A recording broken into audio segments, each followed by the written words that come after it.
Madhav Gyan Ganga school, Amayan, Bhind, Madhya Pradesh welcomes to you for quality of educations at your home by the online classes.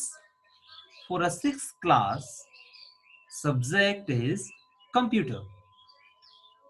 On that, in the previous video, we have already discussed about the introduction of computer. In that, we have discussed introduction, what is a computer, and the characteristics of computer: speed, accuracy, versatility, reliability, power of remembering, no IQs, common data used, dizzy lens, storage, and advantage of the computer. On that topic, we have already discussed in the previous video. If you didn't watch it, please visit and then continue. Now, today we will start from the disadvantage of computer. Computers के disadvantage क्या होते हैं? सबसे पहला disadvantage है हमारा unemployment. Computer के use होने से अनएम्प्लॉयमेंट बहुत ज्यादा इंक्रीज होने लगा है। किसी ऑफिस में पहले एम्प्लॉयमेंट के लिए लगभग अगर उसमें 10 एम्प्लॉय वर्क करते थे, लेकिन इस तरीके की मशीनरीज, इस तरीके के कंप्यूटर के एडवांसमेंट के कारण 10 लोगों का काम एक कंप्यूटर के द्वारा भी पॉसिबल हो जाता है। हमने पढ़ा था कि कंप्यूटर क्या करता है, मल्टीपल फंक्शंस को एक साथ कर सकता है, तो इसीलिए हमने ये कहा कि कंप्यूटर क्या करेगा, काफी सारे काम को करेगा। तो इससे क्या होगा, लोग अनएम्प्लॉय होना स्टार्ट हो जाएंगे। Wastage of time and energy, computer का यूज करने से कुछ लोग तो कंप्यूटर का यूज पॉजिटिव वे में करते हैं, लेकिन मैक्सिमम लोग इसका यूज वेस्टेज ऑफ टाइम, अपना समय वेस्ट करते हैं, एनर्जी को वेस्ट करते हैं, गेम खेलते हैं, चैट करते हैं, फेसबुक देखते हैं, मूवीज देखते हैं, तो इसमें आपका समय नुकसान होता है। आप लोग तो ऐसा नहीं करते ना, आपको नहीं करना, आपको सिर्फ ऑनलाइन स्टडीज के लिए उसको यूज करना है, अदरवाइज आपको अदर एक्टिविटी में अपने आप को पार्टिसिपेट करना है। डेटा सिक्योरिटी के बारे में अगर हम बात करें, अगला इसका डिसएडवांटेज है डेटा सिक्योरिटी। हम किसी साइबर कैफे या किसी कॉमन कंप्यूटर पे काम कर रहे होते हैं, तो कंप्यूटर क्या करता है कि सारी की सारी इंफॉर्मेशन को स्टोर करके रखता है। तो यहाँ आपकी डेटा को सिक्योर होने में थोड़ी सी दिक्कत होती है, क्योंकि कोई अनऑथराइज पर्सन आकर के आपके नेटवर्क को परफॉर्म कर सकता है, आपके नेटवर्क को हैक कर लेता है, वो आपका डेटा को चुरा लेता है। कंप्यूटर क्राइम्स में क्या होता है, काफी सारे लोग कंप्यूटर का नेगेटिव एक्टिविटी में यूज करते हैं। वो आपके क्रेडिट कार्ड नंबर, आपके बैंक डिटेल्स को लेकर के, कई बार आपने सुना होगा कुछ लोगों का पैसा चोरी हो गया, बैंक से डायरेक्टली उन्होंने डिडक्ट कर लिया किसी ने। तो ये सारा काम कुछ लोग नेगेटिव एक्टिविटीज में भी करते हैं। प्राइवेसी वायलेशन होता है, जैसे आप अगर कोई चीज आप प्राइवेट रखना चाहते हैं, तो इसमें आपने कोई डेटा रखा है, कोई नॉट प्रोटेक्टेड प्रॉपर्टी के साथ यूज किया है, तो उसका वो डेटा आपका चोरी हो जाता है, तो ये आपकी प्राइवेसी भी गड़बड़ होती है। तीसरा अगर हम बात करते हैं, अगला वो आपका है हेल्थ रिस्क। आपकी हेल्थ पर भी इसका इफेक्ट पड़ता है। हेल्थ में कैसे पड़ता है कि आप जनरली रेगुलरली आप अपने बैठ के आप काम कर रहे हैं, तो उसमें आपकी आईज पे भी इफेक्ट होता है, क्योंकि कंप्यूटर से बहुत सारी रेडिएशंस बाहर निकलती है, तो आपकी आईज को, इसलिए आपको थोड़ी सी डिस्टेंस मेंटेन करके आपको वीडियोस विजिट करना चाहिए। अभी जो मेरा वीडियो देख रहे हैं, पास में तो नहीं है आपके, बिल्कुल आईज के पास में, इसको थोड़ा दूर कर लीजिए, नहीं तो आपकी आईज को भी प्रॉब्लम होगी। आपकी नेक में, आपकी बैकबोन में, यहाँ भी आपको फर्क करता है। इम्पैक्ट ऑन इन्वायरमेंट, अब ये जो आपका इन्वायरमेंट को भी इम्पैक्ट करता है। कंप्यूटर से निकलने वाले काफी सारा जो वेस्ट मटेरियल होता है, जैसे जैसे डेवलपमेंट होता जाता है, तो हम पुराने पुराने जो आपके कंप्यूटर्स हैं, उनको हम क्या करते हैं, वेस्ट मटेरियल के तौर पर फेंक देते हैं। तो इनसे काफी सारा टॉक्सिक मटेरियल जो बाहर निकलता है, जो कि इन्वायरमेंट को पॉल्यूट करता है। इसके लिए हम क्या करते हैं, ग्रीन कंप्यूटर एक मेथड हमने यूज किया है to reduce the electricity consume. इसके लिए हमने ये बनाया है कि हम कुछ ऐसे कंप्यूटर्स का यूज करना स्टार्ट करेंगे जिसमें इलेक्ट्रिसिटी भी कम लगती हो, इन्वायरमेंट वेस्टेज भी कम निकले।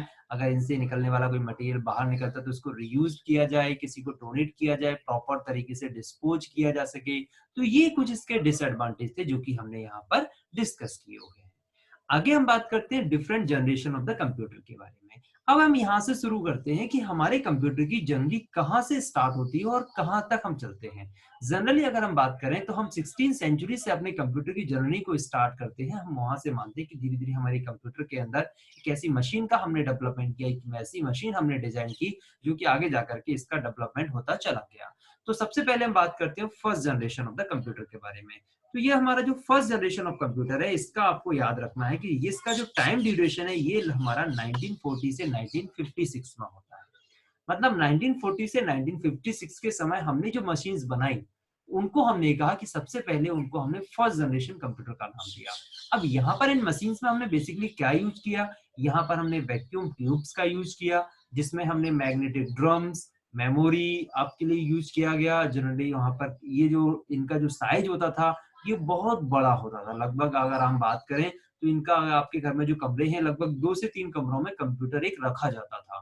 तो एक बहुत बड़ा साइज था, इसको बहुत ज्यादा इलेक्ट्रिसिटी चाहिए थी, आपको बहुत ज्यादा इससे हीट बाहर निकलती थी। तो ये सारी की सारी प्रॉब्लम्स यहाँ पर ये आपको देखने को मिलती थी। ये हमारा फर्स्ट जनरेशन का एक स्ट्रक्चर था। फर्स्ट जनरेशन में हमने मशीन लैंग्वेज को यूज किया, आपने लोएस्ट लेवल प्रोग्रामिंग का यूज किया जो कि सिर्फ कंप्यूटर समझ सकता था। हमने पढ़ा ना कंप्यूटर के बारे में, कंप्यूटर की खुद की एक लैंग्वेज होती है जिसे हम क्या मशीन लैंग्वेज कहते हैं। प्रेजेंट में हमने क्या बाइनरी लैंग्वेज यूज करते हैं, बट इनिशियली हमने यहाँ पर मशीन लैंग्वेज का यूज किया। अब यहाँ पर जो इनपुट दिए जाते थे ये पंच कार्ड से दिए जाते थे, पेपर टैप से दिए जाते थे। आपके जो भी आउटपुट आपको चाहिए होता था वो एक प्रिंट आउट के फॉर्म में बाहर निकलता था। तो ये आपको याद रखना है कि ये हमारा वैक्यूम ट्यूब का फर्स्ट जनरेशन के बारे में हमने यहाँ पर डिस्कस किया।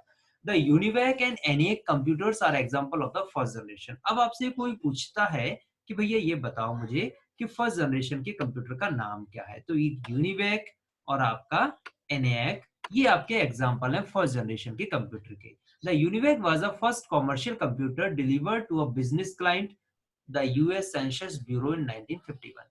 सबसे पहली बार बिजनेस के लिए पर्पस के लिए हमने यूज किया था, जिसका नाम है UNIVAC. Characteristics of the first computer. अगर हम फर्स्ट कंप्यूटर की कैरेक्टरिस्टिक के बारे में बात करें, a single program was loaded. अगर हम कैरेक्टरिस्टिक देखते हैं सबसे पहले कंप्यूटर के अंदर, तो इसमें क्या होता था कि एक सिंगल प्रोग्राम को लोड किया जाता था। मतलब आपने अभी बात की ना कंप्यूटर क्या था, मल्टी प्रोग्रामर होता है, बट यहाँ पर हमने कोई प्रोग्राम, एक ही प्रोग्राम को हम इसमें लोड कर सकते थे। Use magnetic drum for storage. जो आज हम स्टोरेज करने के लिए मेमोरी यूज करते हैं, वो उस समय मैग्नेटिक ड्रम्स यूज किए जाते थे। यूज वैक्यूम ट्यूब, ये हमने पढ़ा, वैक्यूम ट्यूब यूज करते थे। वेरी डेलिकेटेड नॉट रिलायबल, रिलायबल नहीं थे, मतलब इतना ज्यादा इनको रिलाय नहीं कर सकते थे आप। हर्ड ह्यूज साइज, एक बहुत बड़ा एक इनका साइज हुआ करता था। मैंने अभी बताया ना बहुत बड़ी, जैसे आपके बड़े बड़े 2 से 3 लोगों में ये रखे जाते थे। तो ये कौन सा कंप्यूटर है हमारा, सबसे पहली बार हमने जो कंप्यूटर बनाया, कब बनाया हमने, 1940 से 1956 के समय हमने जब कंप्यूटर बनाया, तो उसमें ये आपको देखने को मिला। इतनी बात समझ में आती है, मेरे ख्याल से कहानी आपको क्लियर हो गई होगी। अब आगे हम बात करते हैं सेकेंड जनरेशन के बारे में। तो ये जो सेकेंड जनरेशन है, अभी हमने बात की फर्स्ट जनरेशन कब से कब तक माना हमने, 1940 से 1956 तक माना हमने। सेकेंड जनरेशन का जो टाइम है वो क्या है आपका, आपका 1956 से 1963 तक उसको हम मानते हैं। इसमें हमने क्या किया कि अभी जो हम वैक्यूम ट्यूब यूज कर रहे थे, उसको हमने ट्रांजिस्टर से रिप्लेस कर दिया। अब हम क्या यूज कर रहे हैं इसके अंदर, ट्रांजिस्टर। ये इसको हमने सेकेंड जनरेशन के कंप्यूटर के अंदर कहा। ये जो ट्रांजिस्टर था इनको हमने 1947 में इन्वेंट किया। 1947 में जैसे ही हमने ट्रांजिस्टर को इन्वेंट किया, इनका यूज हमने कंप्यूटर में यूज करना स्टार्ट कर दिया।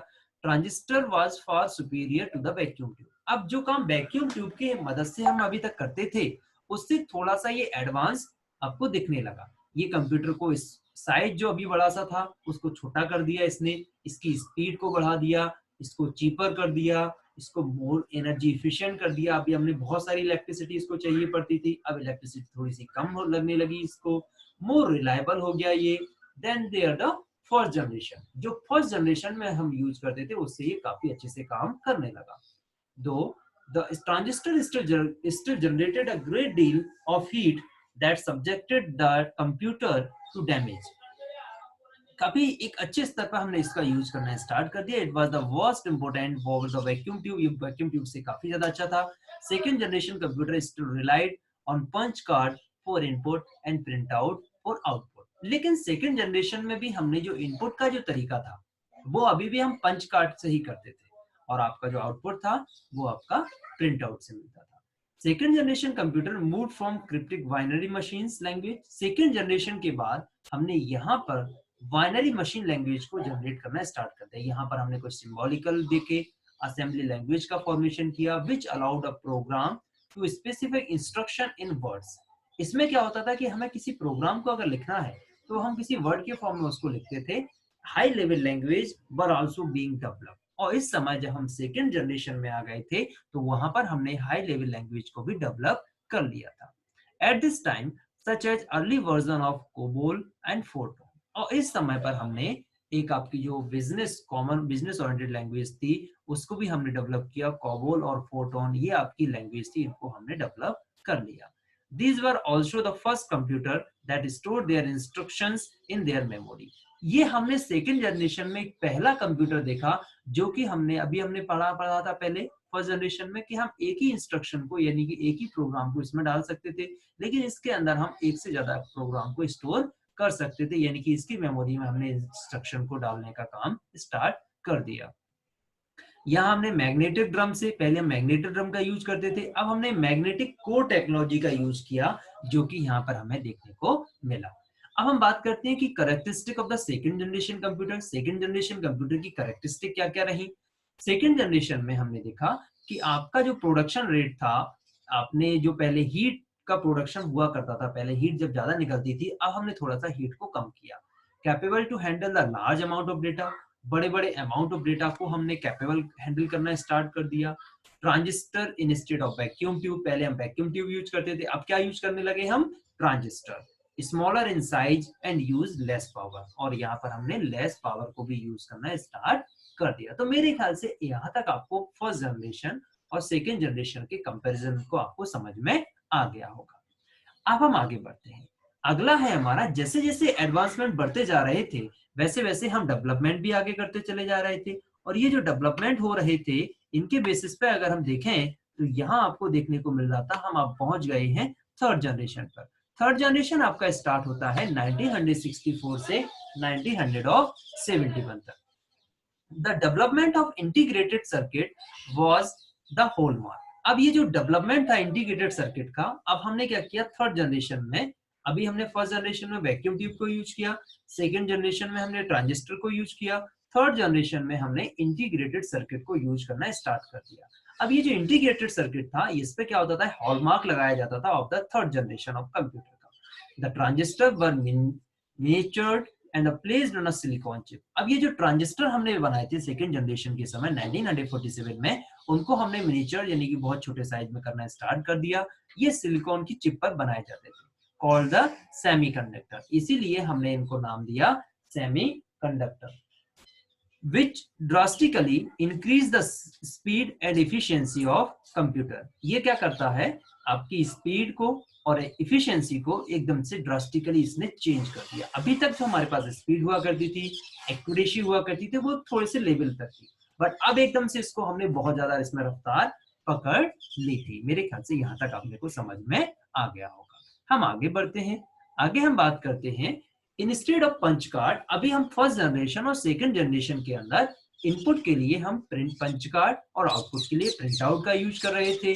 User interacted with the third generation of computer through keyboard and monitor. अब हमने क्या किया, यहाँ पर इनपुट के लिए कीबोर्ड का यूज करना और आउटपुट के लिए मॉनिटर का यूज करना स्टार्ट कर दिया, क्योंकि ये आपके ऑपरेटिंग सिस्टम के साथ इंटरफेस कर चुके थे, which allowed the device to run many different policies, different applications at one time with the central program monitored the memory।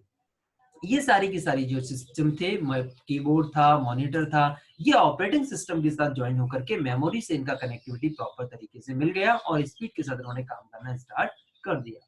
Computer for the first time become accessible to the mass audience because they were smaller and cheaper than their predecessors. पहले हमने जो computer बनाए first generation में, second generation में, ये computer बहुत बड़े हुआ करते थे, इनमें बहुत सारा एक्सपेंसिव हुआ करता था, तो ये मास ऑडियंस के लिए, लगभग लोकल कॉमन पीपल के लिए पॉसिबल नहीं था। लेकिन जैसे ही हमने थर्ड जनरेशन में एंटर किया, यहाँ पर हमने जैसे ही ट्रांजिस्टर को सिलिकॉन चिप पर सेमीकंडक्टर बनाना स्टार्ट किया तो अब ये आपका एक्सेसिबल हो गए, रिसर्च की तरह आपके ऑडियंस की मास ऑडियंस के पास ये पहुंच गए। अब आगे हम बात करते हैं characteristic of the third generation of computer के बारे में। थर्ड जनरेशन ऑफ कंप्यूटर किस तरीके क्या क्या कैरेक्टरिस्टिक रखता है? ये रिलायबल होते हैं, यूज्ड इंटीग्रेटेड सर्किट, ये इंटीग्रेटेड सर्किट यहाँ पर यूज किया जाता था, ये काफी चीपर है, कैन इजीली बी मेंटेन, इनको हम आसानी से मेंटेन कर सकते हैं, और आपका डिक्रीज इन साइज, और यहाँ पर हमारा साइज भी कम हो गया था। इतनी बात समझ में आती है? बहुत बढ़िया। अब हम आगे बढ़ते हैं, अगला हमारा है थर्ड जनरेशन के बाद है, अब हम थोड़े से और एडवांस होना चाहते हैं, एडवांस तो होना चाहिए ना हमें। आगे हम बात करते हैं फोर्थ जनरेशन के बारे में। 1971 से हमने क्या किया, एक नया एक इरा हमारा डेवलप होता है जिसमें हम डिस्कस करते हैं माइक्रो प्रोसेसर के बारे में। अब ये जो माइक्रो प्रोसेसर हैं, ये क्या होता है? The microprocessor brought the fourth generation of computer. Microprocessor क्या करते हैं? फोर्थ जनरेशन ऑफ कंप्यूटर में इंटर हो जाते हैं। As thousand of integrated circuit were built onto a single silicon chip. यहाँ हम ये देखते हैं कि ये जो माइक्रो प्रोसेसर का मतलब है, अभी हमने क्या किया था, एक सिलिकॉन चिप पर एक ट्रांजिस्टर को बिल्ड किया था, लेकिन अब माइक्रो प्रोसेसर के जनरेट होने के बाद हम thousands of the transistor, thousands of the आपके सर्किट को हम एक सिलिकॉन चिप पर इंटीग्रेट कर सकते थे। What in the first generation filled in the entire room could now fit in the palm of the hand। जो हमने पहले एक बहुत बड़े से रूम में, फर्स्ट जनरेशन में हमने देखा कि एक बहुत बड़े से रूम में हमने एक कंप्यूटर बनाया था, और उसको आप अपनी पाम पर, अपने हाथ की गद्दी पर आप उसको बना सकते थे। ये हमने अपने इन्वेंशन किया माइक्रो प्रोसेसर के द्वारा। The Intel 4004 chip developed in 1971। Intel ने सबसे पहली बार 1971 में, इंटेल एक कंपनी का नाम है, इन्होंने एक चिप बनाया 4004 नाम से, located all the component of the computer from the central processing unit and memory to input output control on a single chip. इन्होंने सारी की सारी चीजों को एक सिंगल चिप पर बनाकर रख दिया। उसमें आपका कंप्यूटर, आपका मेमोरी, सीपीयू, इनपुट आउटपुट, सब कुछ उन्होंने एक ही चिप पर बना करके आपको प्रेजेंट कर दिया। 1981 IBM introduced the first computer for the home user। सबसे पहली बार 1981 में IBM, ये जो कंपनी है, इसने एक कंप्यूटर को इन्वेंट किया जो कि लोग घरों में यूज कर सकते थे। अभी तक ये कंप्यूटर घरों में यूज नहीं होते थे, ये सिर्फ आपके बड़े बड़े कमर्शियल यूज में आते थे, यहाँ पे बिजनेस पर्पज से लोग इनको देखते थे। And in the 1984 Apple introduce the Macintosh. Apple ने मैकिन्टोश को इंट्रोड्यूस किया। Microprocessor also moved out the real desktop computer. Microprocessor desktop computer में इन्वेंशन हुआ into the many areas of the life as more and more everyday product began to use microprocessor। काफी सारी चीजों को हमने microprocessor से connect करके और आज हमने उनको देखा है। As these small computers become more powerful, अब हम ये जो छोटे छोटे कंप्यूटर्स हमने बनाए, ये बहुत ज्यादा पावरफुल होने लगे थे। They could be linked together to form the network। ये नेटवर्क के साथ बहुत अच्छे से लिंक कर पा रहे थे, which eventually led to the development of the internet। और इसी सब चीजों के कारण हमने इंटरनेट का डेवलपमेंट किया। Fourth generation computer also show the development of GUI and mouse handled device। ये आपने कुछ डिवाइसेस का भी यहाँ पर जनरेशन देखने को मिला। Characteristic of the fourth generation computer के बारे में बात करते हैं। सबसे इंपॉर्टेंट चीज थी, क्योंकि आपने जब सारी की सारी चीजों को एक सिंगल चिप पर आपने बिल्ड करना स्टार्ट कर दिया, तो ऑब्वियसली बात है आपके सिस्टम की कॉस्ट कम होने वाली थी। आपने उसको लो कॉस्ट दिया, वर्क विद ग्रेट स्पीड, अपनी स्पीड को बहुत ज्यादा इंक्रीज कर लिया, इंक्रीज्ड मेमोरी कैपेसिटी, आपकी मेमोरी की कैपेसिटी बहुत ज्यादा बढ़ गई थी, used microchips with technique known as very large scale integrations. आपने क्या किया, माइक्रोचिप्स का यूज करना स्टार्ट कर दिया, जो कि VLSI फॉर्म, मैंने आपको कहा, आपने पढ़ा था VLSI हमने फॉर्म देखा, जिसमें बात करते हैं वेरी लार्ज स्केल इंटीग्रेशन के बारे में। बात समझ में आती है?